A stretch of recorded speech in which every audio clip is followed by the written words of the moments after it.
శ్రీ గురుభ్యో నమః. శ్రీ మహాగణపతి నమః. మనకు మకర సంక్రాంతి రాబోతుంది జనవరిలో. మకర సంక్రాంతి యొక్క లక్షణం, అసలు మకర సంక్రాంతి అంటే ఏంటి అనేది చూద్దాం. అసలు మకర సంక్రాంతి యొక్క గొప్పతనం ఏంటి, విశిష్టత ఏంటి అనేది తెలుసుకుందాం. ఎందుకంటే రాను రాను మన చిన్నపిల్లలకి మన యొక్క జరుగుతున్నటువంటి పండగల విశేషం కూడా తెలియట్లేదు అన్నమాట. మకర సంక్రాంతి వచ్చేటప్పటికి సూర్య భగవానుడు ఉత్తరాయణ పుణ్యకాలంలోకి ప్రవేశిస్తున్నాడు అన్నమాట. అంటే దక్షిణాయనాన్ని వదిలి ఉత్తరాయణంలోకి రాబోతున్నాడు. ఉత్తరాయణంలోకి వస్తున్నటువంటి సూర్య భగవానుడు వచ్చేటప్పటికి అత్యంత శక్తివంతుడిగా తయారవుతాడు. మనం చూసినట్లయితే సెప్టెంబర్, అక్టోబర్, నవంబర్, డిసెంబర్ నెలలో రాత్రిపూట కాలం అనేది చాలా ఎక్కువగా ఉంటుందన్నమాట. అలాగే ఉత్తరాయణ పుణ్యకాలం ఎప్పుడైతే మొదలవుతుందో చలి తీవ్రత అనేది తగ్గుతూ ఉంటుందన్నమాట. చలి తీవ్రత అనేది ఈ సెప్టెంబర్, అక్టోబర్, నవంబర్, డిసెంబర్ నాటికి చలి తీవ్రత ఎక్కువ అవుతూ ఉంటుంది. జనవరి నుంచి వచ్చేటప్పటికి ఎప్పుడైతే ఉత్తరాయణ పుణ్యకాలం మొదలవుతుందో, అంటే రవి మకర సంక్రమణంలోకి ఎప్పుడైతే ప్రవేశిస్తాడో, ఎందుకంటే రవి సూర్యభగవానుడు ఒక రాశిలో 30 దినాలు నివసిస్తూ ఉంటాడనమాట. దాని యొక్క ప్రయాణం జరుగుతూ ఉంటుంది. 0.5 degrees పర్ డే, ఒక రోజుకి 0.5 degrees పర్ డేలో తన యొక్క ప్రయాణం జరుగుతుంటుంది అనమాట. ఆ యొక్క ప్రయాణ రీత్యా వచ్చేటప్పటికి 1 డిగ్రీ, అంటే ఒక 30 డిగ్రీలు మారాలంటే ఒక సూర్యభగవానుడికి వచ్చేటప్పటికి 30 రోజులు పడుతుంటుంది. సో 30 రోజులు తన యొక్క ప్రయాణం అనేది జరుగుతుంటుంది ఒక్కొక్క రాశిలో.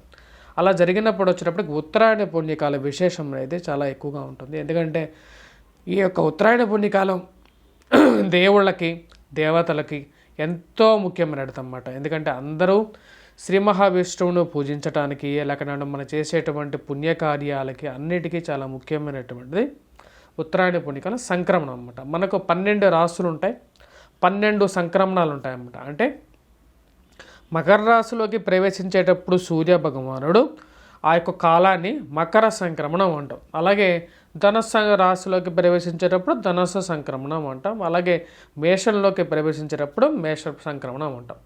అంటే భూగోళానికి ఉత్తర దిక్కులోకి మనకు సూర్య భగవానుడు ప్రవేశిస్తాడనమాట. అంటే మనం ఇక్కడ ఒక గ్రాఫ్ పాయింట్ ఆఫ్ వ్యూలో చూసినట్లయితే, అంటే రవి ధనుస్సులోంచి మకరంలోకి ప్రవేశిస్తున్నాడు. అంటే ఇది నార్త్, సౌత్, ఈస్ట్, వెస్ట్.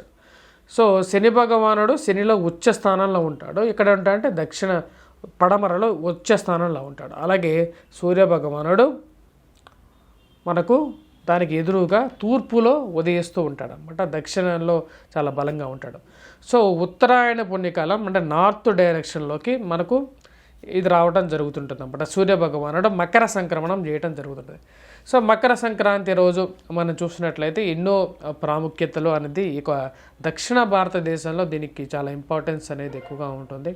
ఎందుకంటే ఈ యొక్క పీరియడ్లో వచ్చేటప్పటికి మనం చూసినట్లయితే ముఖ్యంగా చేయవలసినటువంటి నియమాలు ఏంటి, ఎందుకు చేయాలి ఈ యొక్క నియమాలు అనేది కూడా మనం చూద్దాం. ఎందుకంటే ఒక సీజనల్ చేంజ్ అనేది జరుగుతుంది అన్నమాట. ఇక్కడ మనం చూసినట్లయితే చలికాలం అనేది పోయి వసంత ఋతువు మరియు అలా మారుతూ ఉందన్నమాట. ఈ సీజనల్ చేంజ్ వల్ల ఎన్నో రోగ బాధలు అనేవి కూడా జీవితంలోకి రావటం జరుగుతుంటుంది. కాబట్టి మనం తినాలి, మన ఉదయాన్నే ఈ యొక్క సంక్రాంతి రోజు వచ్చేటప్పటికి తైలాభ్యంగానం చేయాలన్నమాట. అంటే తైలంతో స్నానం చేయాలి. తైలంతో ఎలాంటి తైలంతో స్నానం చేయాలంటే నువ్వుల నూనెతోనే స్నానం చేయాలి. నువ్వుల నూనెతో ఎందుకు స్నానం చేయాలంటే నువ్వుల నూనెలో అధికమైనటువంటి శక్తి ఉంటుందన్నమాట. అలాగే సీజనల్ చేంజ్ ఎప్పుడైతే అవుతుంటుందో, అంటే ఎప్పుడైతే ప్రకృతిలో మార్పు చేర్పులు జరుగుతుంటాయో రోగ నిరోధక శక్తి అనేది తగ్గుతూ ఉంటుందన్నమాట. రోగ నిరోధక శక్తి పెరగాలి అంటే ఏం కావాలి, మనం తినాలి అంటే బెల్లం తినాలి. బెల్లం తింటే రోగ నిరోధక శక్తి అనేది సైంటిఫిక్గా కూడా ప్రూవ్ అయింది. అలాగే వాటితో పాటు తినాల్సింది నువ్వులను తినాలి అని చెప్పి శాస్త్రం చెప్తుంది అన్నమాట. అలాగే మనకు ఈ యొక్క సంక్రాంతి రోజు మనం చేసేటువంటి కార్యక్రమాల్లో తిలాదానం అనేది చాలా ముఖ్యం అన్నమాట. అంటే మన యొక్క పెద్దలు ఎవరైతే ఉంటారో, పెద్దలకి చాలామంది వచ్చేటప్పటికి మనం వాళ్ళని స్మరించుకుంటూ, అంటే ప్రతి ఒక్క కులానికి ఒక్కొక్క ఆచారం, ప్రతి ఒక్క ఇంటికి ఒక్కొక్క ఆచారం అనేది ఉంటుంది. సంక్రాంతి రోజు మన ఇంట్లో పెద్దలు ఎవరైతే గతించిపోయారో వాళ్ళని తలుచుకుంటూ తెల్లటి నువ్వులని దానం చేయటం అనేది ఒక ముఖ్యమైనది. అలాగే దేవుడి యొక్క పూజకి ముఖ్యంగా శివుణ్ణి పూజించేవారు ఎవరైతే ఉంటారో నువ్వుల నూనెతో ఆయన ముందు దీపం వెలిగించటం కానీ, లేక నువ్వుల నూనెతో అభిషేకించటం కానీ, బియ్యాన్ని మరియు అలాగే వాటితో పాటు తెల్లటి నువ్వులను కలిపి శివుడికి అభిషేకిస్తే విశేషమైనటువంటి ఫలం అని చెప్పి శాస్త్రం చెప్తుందన్నమాట. శాస్త్రరీత్యా ఇలా పూజించిన వాడు దరిద్రానికి దూరంగా ఉంటాడు అని చెప్పి కూడా శాస్త్రం చెప్తూ ఉంది. తెల్లటి నువ్వులతో అలాగే బియ్యాన్ని కలిపి శివుడికి అభిషేకం చేయాల్సినటువంటి ముఖ్యమైన సూచనగా చెప్పడం జరుగుతుందన్నమాట. అలాగే ఈ యొక్క సంక్రాంతి రోజు మనకు తెలుగు లోగిలలో చాలామంది వచ్చినప్పటికీ గోదాదేవి కళ్యాణం అనేది కూడా జరుగుతూ ఉంటుంది. అలాగే ఈ యొక్క దక్షిణాయన కాలంకి చివరి రోజు వచ్చినప్పటికీ భోగి పండుగ. దక్షిణాయన కాలం అంటే ఏంటంటే చీకటి ఎక్కువగా ఉంది అంటే దాని అర్థం ఏమిటి అంటే ఎక్కువగా శత్రు కార్యక్రమాలు జరగడానికి, వినాశానికి జరగడానికి ముఖ్య కారకంగా చీకటిని మనం చెప్తూ ఉంటాం. ఆ యొక్క దక్షిణాయనకి చివరి రోజు అయినటువంటిది భోగి అన్నమాట. అంటే ఏదైతే అరిష్టాలకి అశుభానికి మూలకారకమైనటువంటి ఏవైతే ఉన్నాయో వాటిని తీసుకొచ్చి చేసి మన భోగి మంటల్లో వేసి తగలబెట్టడం అనేది జరుగుతుంటుంది అన్నమాట. ఆ యొక్క భోగి మంటల్లో వాటిని ఎందుకు తగలబెడతారు అంటే వచ్చినప్పటికీ అరిష్టకారకమైనటువంటి వాటివి మన జీవితం నుంచి దూరంగా జరగాలి అని చెప్పి వాటిని కలిపి మనం భస్మం చేయటం అనేది జరుగుతుంటుంది అన్నమాట. అలాగే భోగాలని పొందాలి అని చెప్పి కూడా చేయడం జరుగుతుంది.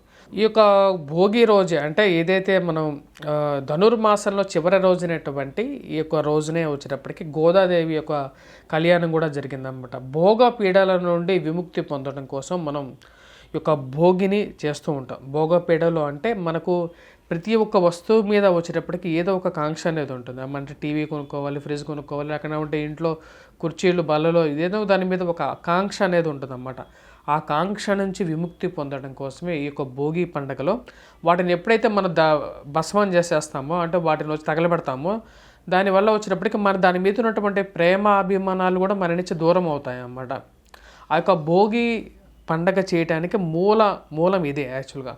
సో భోగి నుంచి మనకు భోగ లక్షణాలు నుంచి అంటే ఏవైతే ఆనందాలు సుఖాల నుంచి దూరం చేయటానికి కోసం భోగి పండగ అనేది జరుగుతుంటుంది. ఈ యొక్క భోగి పండగ రోజే మనం చూసినట్లయితే గోదాదేవి కళ్యాణం కూడా చేస్తూ ఉంటారన్నమాట. గోదాదేవి కళ్యాణం రోజు రంగనాథుడు గోదాదేవికి వివాహం జరిగింది కూడా గోదాదేవి ఈ యొక్క భోగి రోజే జరిగిందని చెప్పి శాస్త్రం చెప్తూ ఉన్నది.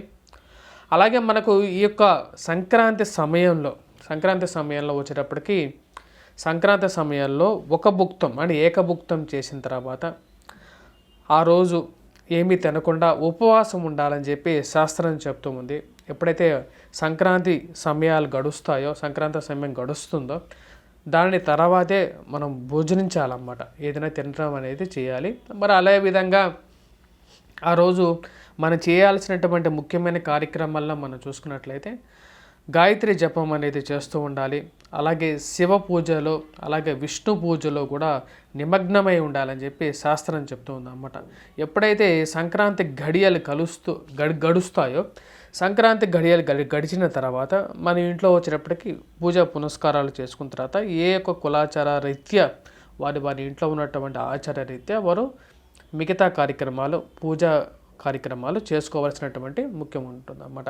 ఈ యొక్క దినం రోజు ముఖ్యంగా ఎటువంటి దానాదులు చేయాలి అనేది కూడా ఒక ఇంపార్టెంట్ ఇదన్నమాట. ఈరోజు వచ్చేటప్పటికి సంక్రాంతి రోజు వచ్చేటప్పటికి విశేషమైనటువంటి ఫలాన్ని పొందాలి అంటే ముఖ్యంగా దానం చేయాల్సింది ఏమిటి అంటే విసనకర్ర కానీ కాయగూరలు కానీ దుంపలు కానీ చేయాలి. వీటితో పాటు వస్త్రాన్ని దానం చేసినట్లయితే విశేషమైనటువంటి ఫలితాన్ని పొందగలుగుతారు అని చెప్పి శాస్త్రం చెప్తుంది. వాటితో పాటు నెయ్యి నూనెను కూడా మనం దానం చేయొచ్చు. దానం చేసినట్లయితే విశేషమైనటువంటి ఫలితాన్ని పొందగలుగుతారు. పూర్వ వృత్తాంత రీత్యా ఇప్పుడు ఈ యొక్క సంక్రాంతి రోజు శివుడికి మనం తైలాభ్యంగానం అంటే శివుడిని తైలంతో అభిషేకించినా సరే నెయ్యితో అభిషేకించినా సరే సంక్రాంతి రోజు విశేషమైనటువంటి ఫలితం కూడా పొందగలుగుతారని చెప్పి శాస్త్రం చెప్తుంది అన్నమాట. స్వస్తి.